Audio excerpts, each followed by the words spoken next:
Bismillahirrahmanirrahim.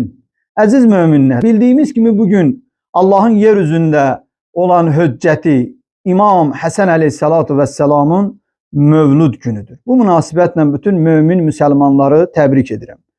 Bildiyimiz kimi İmam Həsən əleyhissalatu vesselam Hicrətin 3-cü ilin mübarək Ramazan ayının 15-də Mədinə şəhərində dünyaya göz açır.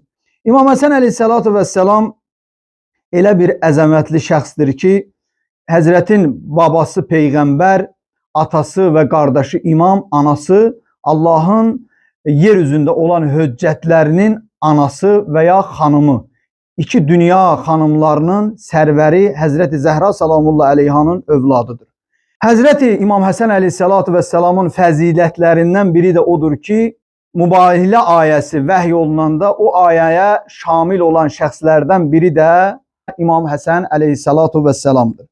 Həzrət İmam Həsən əleyhissalatu vesselam öz dövründə, imamlıq dövründə xütbə etdikdə minbərdən Əzd qəbiləsindən bir nəfər durdu, bəhşdən səsləyərək məsciddə dedi: ey cəmaat, mən Allah Rəsulundan bir söz eşitmişəm və bunu Allah Rəsulunun əmri olmasaydı burada bu sözü söyləməzdim. Allah Rəsulu buyurdu ki, hər kim məni sevirsə, mənim övladım Həsəni sevsin.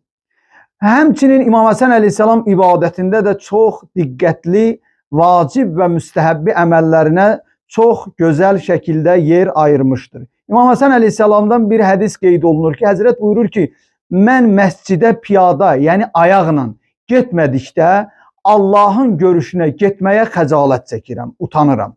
Yəni bu qədər önəm verib Allah Rəsulunun övladı hətta müstəhəbbi əməllərinə. Allaha and verə öz izzət-i cəlalına Allah Teala bizləri Peyğəmbər əhli beytindən ayrı salmasın.